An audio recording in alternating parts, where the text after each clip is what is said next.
In the fifth reading of Parshas Mikeitz, we find ourselves now fully enmeshed, Yosef and his brothers. He's accused them of being spies, undermining national security. He has them all put in prison for 3 days. And then he announces that here's what I'd like you to do. I don't want anything bad. I want this to work out. Here's what I want you to do. This is, we pick it up with chapter 42, verse 19.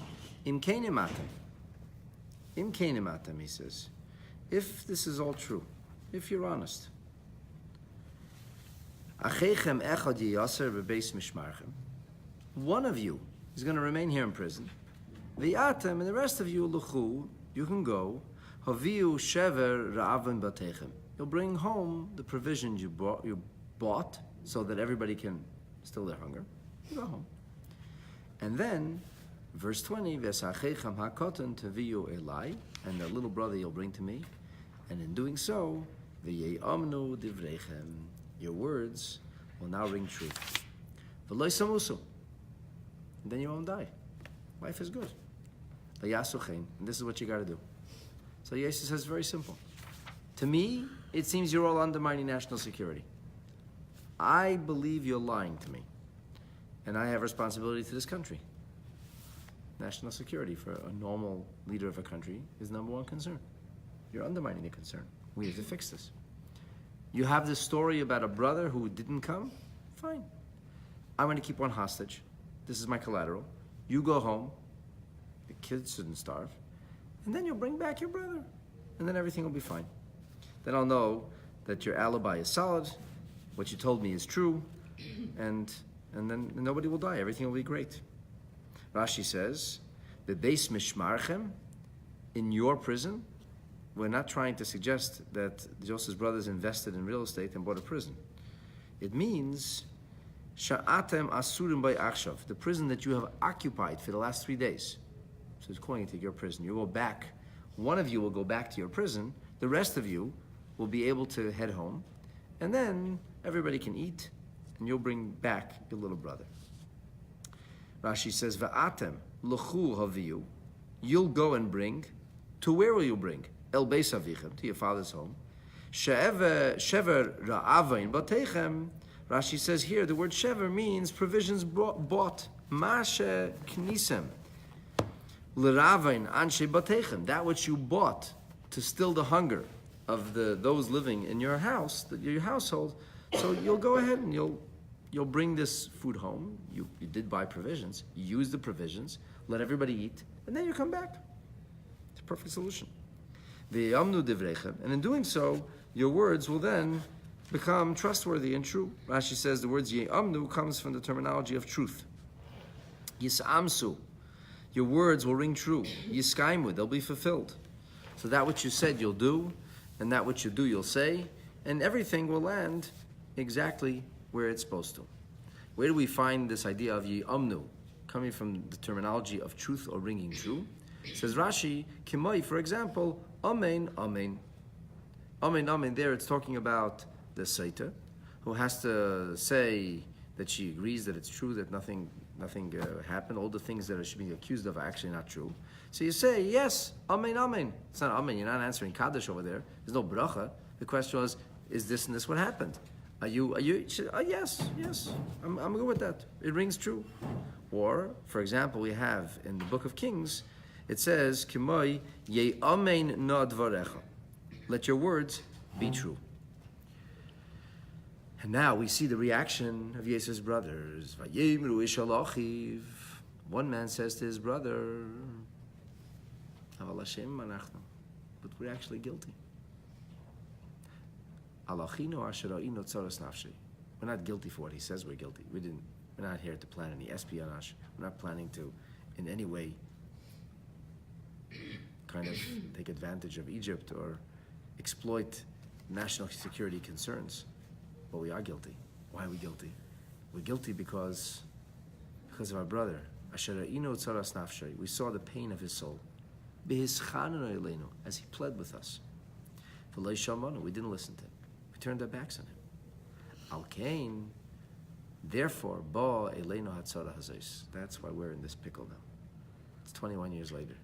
And they said, for 21 years, we haven't done anything else. This is the only thing we did wrong, but boy, did we do a bad one. This is bad.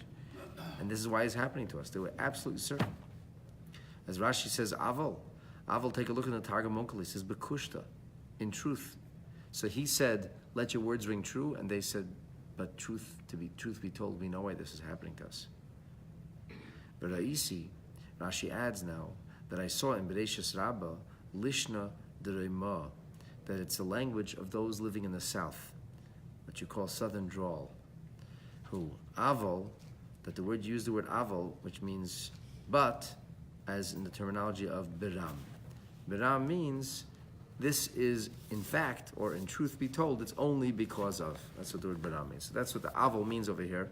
Aval doesn't mean aval, but it's aval. This is how it is in Southern Drawl. And because Rashi says, you could see that the Bereshis Rabbah talks about people utilizing the terminology aval in this way, that's how it has to be understood over here. So that's why this has all happened. Boy leinu, Rashi says, tamai beveis. The emphasis here is on the base, because the term ba'a can be explained in one of two ways. Either we can say it, ba'a has come to us, past tense. Another way to say is ba'a is, this is what's coming our way. And the difference would be where the emphasis is. If the emphasis is on the aleph, which is the last syllable of the word, then it would be present. And if it's the emphasis on the base, ba'a, then it's past tense. Then it's what happened to us before. So Rashi says, Lefishu b'lashon avar. This is all talking about the past. Shekvar ba. This sorrow, this challenge, it's not coming our way. So, we see a challenge coming our way. No. The challenge has come our way. We are in trouble. Also, like the Targum says, V'targume, also lana, it's arrived, it's come to us. You know why these problems came to us? These problems came to us because we saw the pain of our brother and we didn't do anything about it. Now, this is really interesting. What did they do wrong? If you would ask me, I would assume they said, Asher macharnu esachinu. We sold our brother. We tried to kill him. We sold him. It doesn't say that. It says, Asher inu tzaras nafshei. We saw the pain of his soul. So Ramban says that the worst thing of all, they understood and recognized themselves, was the cruelty, the indifference. Sometimes you do what has to be done, but to be so indifferent, to hear his cries and to ignore him, how can we have done that? The Erratic Chaim explains that really and truly, they still believed they were right. They said this Joseph was trouble, and he was threatening the future of our nation. And we know that if Joseph would have been left his own devices, who knows where we would end up? This guy was a sheep in wolf's clothing. He was a wolf in sheep's clothing. He was the Esav. He was a big problem. And the biggest problem is Yaakov didn't see it. What was he supposed to do about this? We had a huge issue. And they still believed that. They still didn't get it. They didn't get the memo. But they said, okay, it was a bad thing. Joseph was doing bad stuff, and we had to rein him in. We had to figure this out. We couldn't place in jeopardy the future of the Jewish people, but to be so cruel. If you remember, we talked about this class last week. They said the worst thing of all was that lunch. They sat down to have lunch. They threw their brother in a pit. They heard his cries. They said, let's move away. I don't want to have to hear this crying. I don't have to hear his whimpering. They had lunch. They had lunch. It says they didn't have lunch. They created the pretext, the legal pretext. It says they hadn't had lunch with an appetite in a long time because Jesus spoiled the appetite. Now they could have lunch. So how can we be such animals? How can we be so indifferent? How can we be so cruel to the pain of our brother? And they understood this was worst of all. Worst even than what they did. Yan Reuven, the elder brother, now scolds his siblings, and he says, he answers them. Yan Reuven is some lamer saying, Halei amarti aleichem, told you so.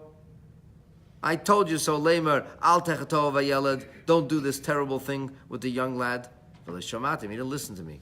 Now his blood is being demanded of us. Now we're paying the price. Now Reuven, you'll see later on, Rashi tells us that Yaakov says, B'char sheitahu. It's like this is a fool of a firstborn son. Really, Reuven doesn't get credit for doing this.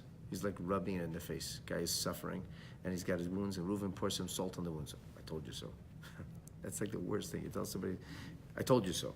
But that's what Reuven says. And he says, Gam Dame. What's Gam? And also as blood. So Rashi says you should know as a rule that every time they say Esen v'gamin ribuin, like the S and or Gam, you're adding something. It's more than just the straightforward read. What does this mean? Damai, the blood of Joseph, and also the Gam Dam Hazaken, also the blood of the elder, meaning Yaakov. So it's not only blood, physical spilling of blood, but there's also the metaphoric spilling of blood. The pain, the suffering, the sorrow is called like spilling of blood. Now, the truth must be said that we don't know Yosef is dead. So why does he say, you see, now his life is being avenged because he spilled his blood? You don't know that. In fact, in their minds, they thought we might find Yosef still. Maybe he's a slave somewhere. And they even told Yosef that if we find him, we're going to pay whatever it takes or go to war. We're going to free our brother. So why are they saying that? So the Sepharno says this follows on the statement the day before. It was the indifference that they had to be able to look the other way and spill his blood. That was the problem. As Ramban says, we didn't kill him. We didn't kill him. We were very smart. We put him in the pit. We said, let the scorpions. We didn't do anything. Or we sold him as a slave. How was that a child, a spoiled child, an orphan? Yaakov took care of him. He had this fancy coat. He's going to live like a slave. He's going to survive. How would he have survived? He for sure didn't survive. But we can't say that we didn't do this. We can't say, we did everything we could. We caused it. We're responsible. This entire conversation is going on. V'heim liyadu, they don't know Kishmei Yosef. Yosef hears everything. And he don't know this because Hamelitz bein Neisam, because there's an interpreter between them. And Yosef feigns not understanding Hebrew. V'liyadu Kishmei, they don't know he's listening. What did they know he's listening? They didn't know he was an earshot. Rashi says Maven L'Shenim. They don't know he understands their language. Ubefanov, Hayim Davrim came. Therefore, they were speaking openly in front of him, thinking he doesn't understand what they're saying. Ki Hamelitz bein Neisam. When they would actually have a conversation with him, when there was an exchange, it was an interpreter between them. Somebody who was Hayudea, Lashon Ivri, who knew how to speak the holy tongue, and Lashon Mitzri, the Egyptian tongue. And he would explain or interpret Divrehim Yosef, their words to Joseph, and Yosef would answer them in Egyptian, V'Divrei Yosef Lahem, and they would interpret the words of Yosef back to his brothers. Lachach, therefore, they were certain he doesn't speak the language, and therefore they can speak freely. He doesn't understand anyway. Who was Hamelitz, the interpreter? Rashi says Menashe Benoi. That was their nephew, Menashe, Yosef's son. But they didn't know that. He's just like an Egyptian prince. They had no idea. This prince is actually, it's their nephew. Did Menashe have an idea who they were? That's a really good question. I don't know. My gut tells me that Menashe was in on this. Yosef never told his children his story. He never told them who we are. He said, we're Hebrews and really we come from a different place. And you have a Zaydi named Yaakov. And the kids would say, hey, Pops, if we have a grandfather, when we go visit him, can we go for Hanukkah or something? Get some Hanukkah geld? So Yosef had to have taken his children into his confidence at some point. And he made them like his allies.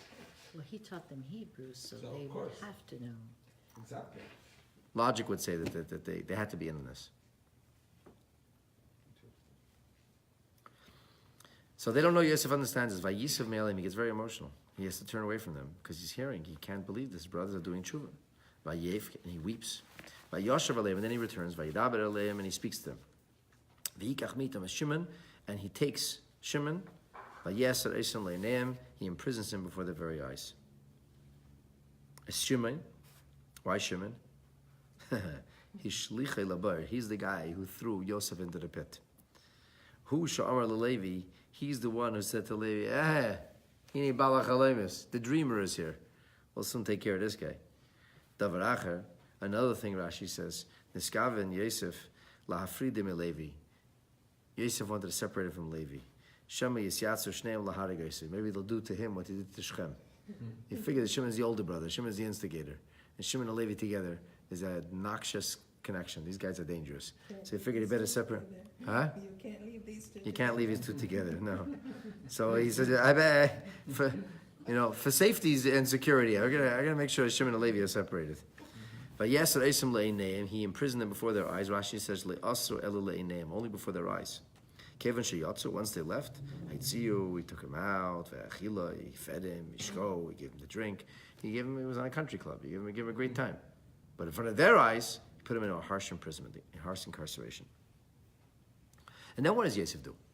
Right? Yosef instructs those who listen to him, whatever it is, whoever that is.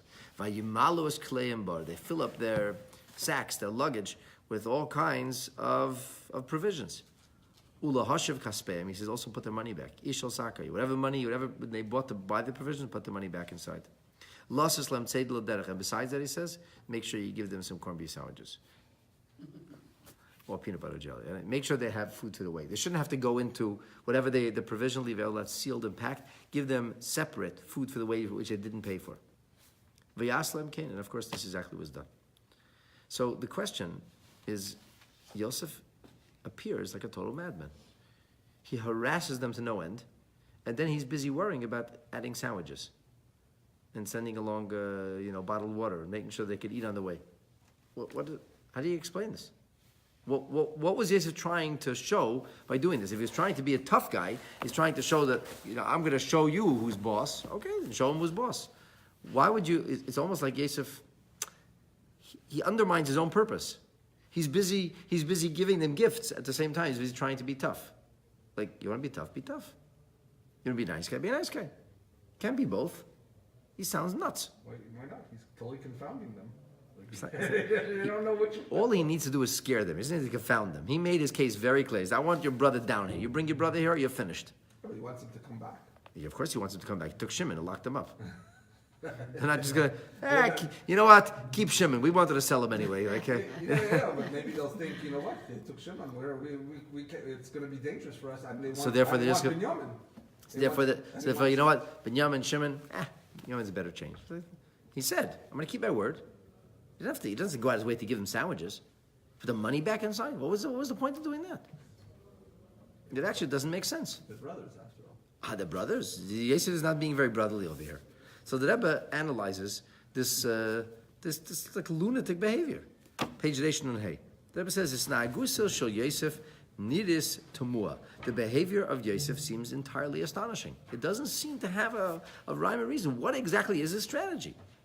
Number one, he acts totally strange to his brothers. He speaks to them in the harshest manner possible. He accuses them and he says, you're guilty. You guys are undermining national security. Do you know what it means to undermine national security to a country like that? Listen to that sentence. You undermine national security. It's the biggest accusation you could possibly suffer from. You're exposing the lives of the citizens of this country to danger. He didn't accuse them of stealing. He didn't accuse them of running a racket, not paying taxes. He said, you're undermining national security. Ulapeta, all of a sudden, Mishanas Yechusilim, he totally changes, on a dime. Now he's instructing, fill up their luggage, load them up. V'tavua, make sure they have lots. Which is, me'ever lemidas regila. The Egyptian government didn't pack it up for people. Here's your provisions, pack it yourself. We'll pack it for you. Why is he packing it for them? He's loading the donkeys up for them. And not only that, he gives them their money back. Why did you do that for? What was the point? And not only that, all of a sudden the Egyptian the government goes into the catering business. We'll give you sandwiches. You want sandwiches? Go to the deli and buy sandwiches. Figure it out. Oh, you don't eat kosher? Figure out your own sandwiches. I don't care. It's not my problem. Never before did the viceroy of Egypt get personally involved in arranging the catering for the way home. Here's your sandwiches, and make sure that you don't open it. What do you do that for? Actually, he's exposing himself to say, one second, something's up with this guy. He is nice or he's not nice. They might actually start thinking, maybe there's more than meets the eye. Maybe this would expose what he's trying to do. Why would he do that? So the Rebbe gives an amazing explanation here. He says, "Mipsukim koidimim," from the previous verses, Shagam b'shasha Yosef di b'kashas emechav. You can see that even when Yosef was speaking in the harshest way, who is yachas alev b'tzura hagedes, he behaves very, very respectfully. He doesn't drop the etiquette of appropriate language and respect. He says, Shilchu mikem echad. Send one. V'yikach zachirim. Why don't you send one of your people? Bring your brother. V'atem he'asu. You'll remain behind here under house arrest. V'yibachanu devrechem. Your words will be then tested. We'll see. Ha'emes itchem. This will be the barometer of truth. And then he says, quote, Im keinim atem. If it's true what you're saying, achechem echad yaser. I'll just keep one hostage here in prison. V'atem l'chu v'yeshever. You go and bring. Yosef tarach lahadgish b'fneim uvdazu. Yosef tried to emphasize this. And really, really to underscore, shahasiba lekach, the reason for all this is, es ha'elikim ani yorei. I'm a God-fearing man. I am not a despotic lunatic. I fear God. I live with a sense of, I have a responsibility. I have to take care of my country. I got to make sure my citizens are safe. I'm a God-fearing person. I'm not trying to exploit people. I'm not trying to abuse you. And since Yosef, by his own warning, he's recognizing the possibility. It is quite possible, in fact, eminently possible, that they're entirely innocent. He didn't say, I don't really believe you. You're liars anyway. He says, no, this is going to be the barometer. We're going to see now. Are you telling the truth or not? We need to see this. So therefore, as part of that get-up, as part of that presentation, that Yosef actually believed them, that they might be innocent, but that he needed for his own purposes to have clarity, he needed to prove this for himself. So Yosef, therefore, filled up their luggage. He packed the provisions. He gave them food for the way. Yosef was saying like this, because I live with reverence and awe before God. He's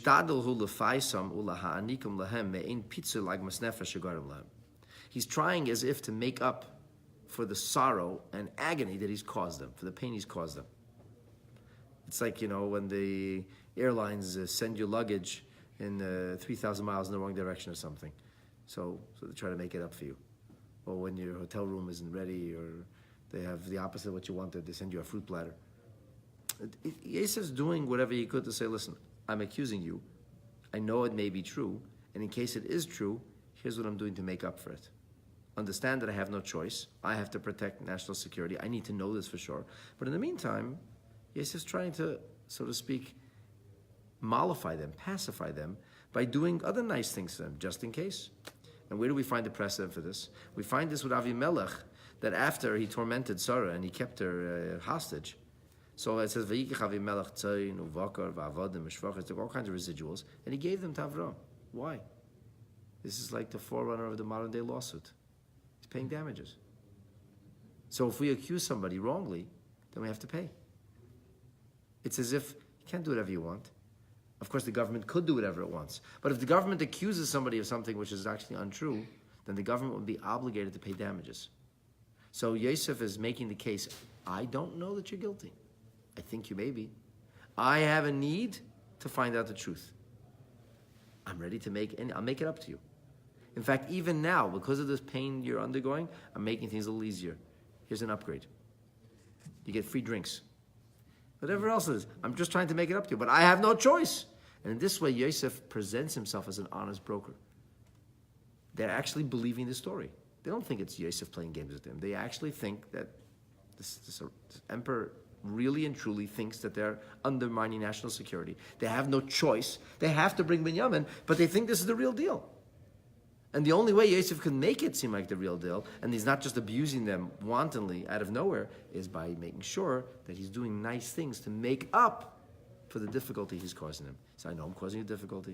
I'm really sorry about it. I have to do what I have to do. Here's how I make it up for you, and so on and so forth. And that's the strategy of the mad emperor. So he's not so mad after all. It's a very carefully choreographed strategy, and ultimately Yosef is going to place his brothers in this perfect spot, exactly back where they were 21 years ago. They will have to make the decision. Will we turn our backs on our brother? Are Rachel's children less Jewish? Or will we be there for Binyamin as we weren't for Yosef? And that, of course, is real tshuva. That's what Yosef seeks. And once we repair the breach, and once the family will be united, Then we can begin the process of Golus Mitzrayim. Then a family can come down. Then we can dissolve into Mitzrayim and ultimately be born as a nation.